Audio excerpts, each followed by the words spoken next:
right, what is the difference between tarot cards and oracle cards? As you can see, I've got a lovely little spread here that I was working on for myself this morning, and I didn't like half the answers I was getting, so they're in a big pile. I thought, you know what, maybe it's just time for a break.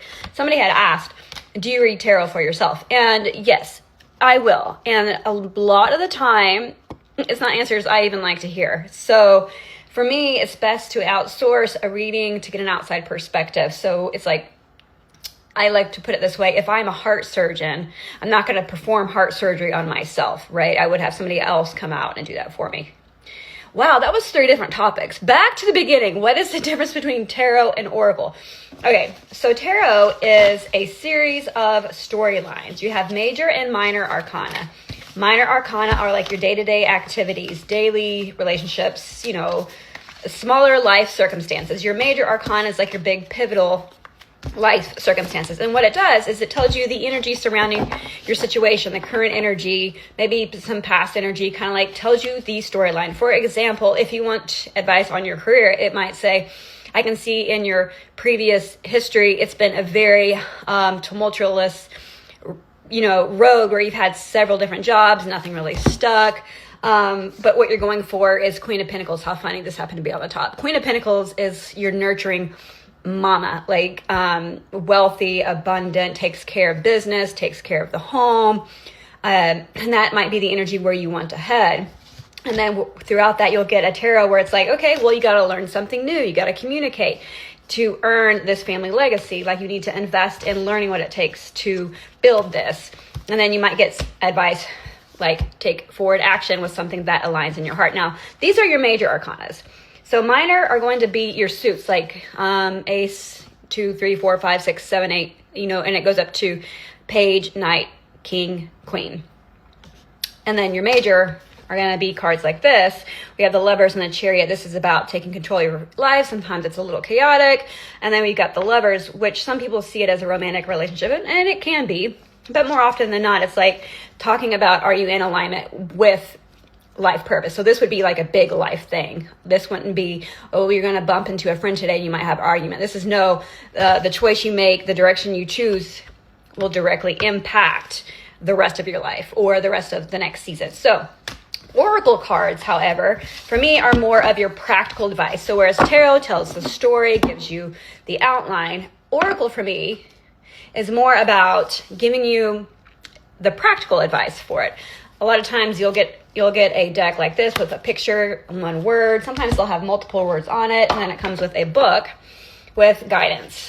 So I try to be very careful with who I purchase oracle cards from, because anybody can make a deck anywhere now. Like you could go print one off Canva and Amazon and make your own thing. So just kind of be mindful who you are actively purchasing from. Check the reviews. So, for example, if you're wanting to know about your career and finances, I don't know why that keeps coming up. Maybe somebody's needing advice on that today. I shuffle my cards like this. Every reader has their own kind of style on how they shuffle. Some people don't shuffle. Some people like stack it and then pick. I overthink a lot, so I try not to pick for myself. Your advice would be awareness. And so the practical advice there would be look at your day-to-day activities when it comes to your workflow, your spending, or if you don't have a job, like how are you aware of where your time is actually going? You could start by writing a time log journal, blah, blah, blah, blah, blah. So to summarize, tarot is your storyline, and this is the original Rider-Waite. This is the OG. Quick note on this guy. This one was the original tarot that was developed in France, I believe. Don't quote me on the year. There's a whole long history on that, and I may do a class about it if you're interested. Not sure. Because what I found was fascinating was the original meaning behind the cards in the original Rider-Waite deck and the imagery in that deck. So this is 9 of Swords. This is stress. This is no sleep. Is vastly different than the imagery that you see on these cards. Like these are so fluffy and pretty. Like even 9 of Wands, like it's still kind of cute. It's not as like scary looking as that one. And so I feel like a lot of the modern tarot decks that people create are absolutely beautiful. I love the artwork in them. But I feel like they're the meanings that are attributed to these cards, because they also come with their own book that give you their interpretations. While the core meaning is very similar to the original Rider-Waite deck, I feel like a lot of the newer tarot is definitely fluffier, whereas the star card in the original Rider-Waite deck isn't necessarily your wishes are all coming true, for example, because I've always seen the star card as hope, renewal, and I believe that is a very core meaning to the star card. However, the star in the original Rider-Waite also says loss, theft, privation, abandonment, although another reading suggests hope and bright prospects in the future. Very interesting. Those are totally different from, oh, your wishes are all coming true. Very different interpretation. And so as I dive deeper into the original meaning of the Rider-Waite, of the original tarot, it's given me a deeper depth. I'm sure there's got to be a word for it, but it's just, I'm can't think of it right now. When it comes to reading tarot and which decks I use for which readings I do. So if I want a no BS reading, I use this guy, the OG. Like, he's not going to mince words. Like, he's not going to sugarcoat it. If I need something a little lighter, fluffier, I tend to use this one.